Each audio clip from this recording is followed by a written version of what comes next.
Oi, tudo bem, pessoal? Eu sou a professora Suzana Luz e vamos dar início aos trabalhos do curso de redação 2019.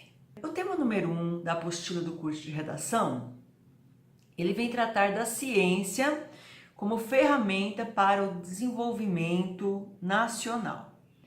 Primeiro que nós temos que entender o que seria esse desenvolvimento nacional, que nada mais é do que a ciência colaborando para que a economia do país cresça, para que as pessoas em seu âmbito social sejam contempladas com os objetos científicos que se desenvolvem, com os conhecimentos científicos que acabam ocorrendo com o passar do tempo, né?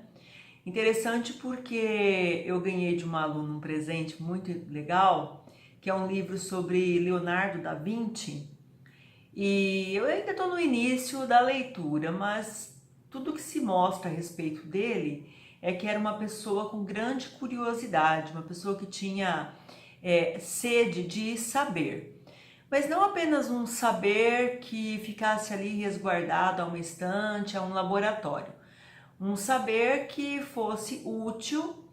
Então vocês podem ver que Leonardo da Vinci tem uma série de projetos e também desenvolveu pontes, desenvolveu mecanismos que inclusive projetavam que o homem um dia iria voar, né? Então ele era alguém que via em seus estudos, em seus projetos, em seus escritos, ele sempre associava a ciência, a matemática, a anatomia humana, a medicina, a questões práticas e converteu isso também para seus objetos artísticos. Então, você olha lá uma pintura, uma escultura de Leonardo da Vinci, elas são extremamente realistas, né? Esse tipo de ciência, ela é praticada também aqui no Brasil. Não sei se vocês já viram inúmeros vídeos, né? Que a gente coloca lá, o brasileiro tinha que ser estudado, né? Porque de repente a pessoa adapta uma bicicleta a uma máquina de lavar e lava a roupa pedalando uma bicicleta, né? Nem precisa pagar a academia, né? Porque a pessoa já está ali bem exercitada. Esse tipo de ciência é uma ciência mais marginal, é aquela ciência que não vende, mas está presente aí nas mentes curiosas do povo brasileiro.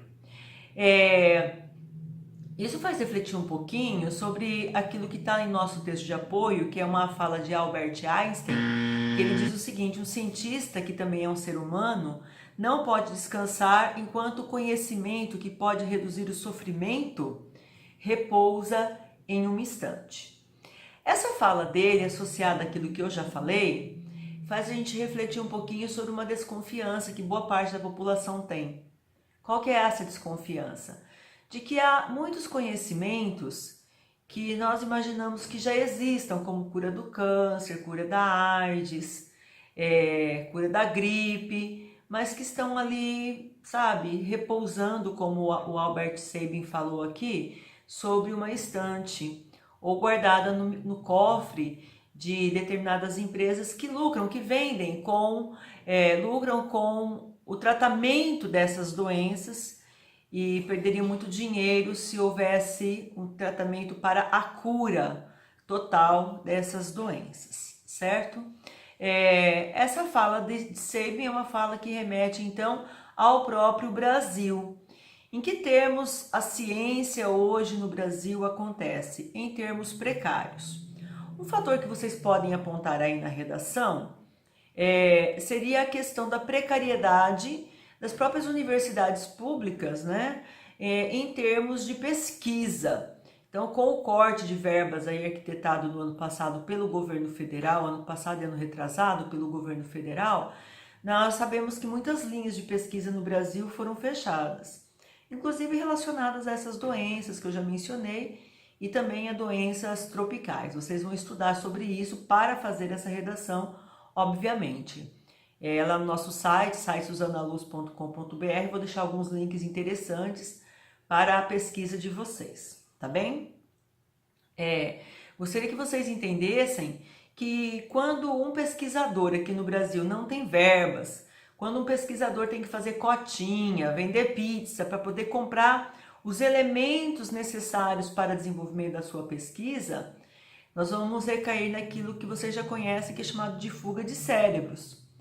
Então, não são poucos, ó, a gente pode ver o exemplo da nossa cientista mais conhecida aqui no Brasil, que é a Suzana Herculano, minha xará. Dizem que toda Suzana é bonita e elegante e inteligente, tá, pessoal? Eu concordo. Então, a Suzana Herculano foi embora do Brasil. Por quê? Porque não encontrou aqui o campo favorável necessário para desenvolver as suas pesquisas, né? Então, é claro que enquanto nossos cientistas estiverem indo para fora, nós temos que fazer o quê? Nós temos que comprar pesquisa, ciência e os objetos decorrentes dessas pesquisas e ciência de outros países, né? Eles vendem para nós só aquilo que lhes interessam, obviamente, né? Então é interessante que nós lutemos para que a ciência no Brasil seja reforçada, reformulada. Como é que a gente faz isso? Nós temos que votar em pessoas cujos projetos, né, suas políticas sejam voltadas para isso. Nós também temos que, de certa forma, valorizar esse cientista, né? Seja fazendo campanha na mídia, seja fazendo campanha na própria internet, nas redes sociais. A minha parte de colaboração é colocar esse tema na apostila, levar esse tema à baila, né?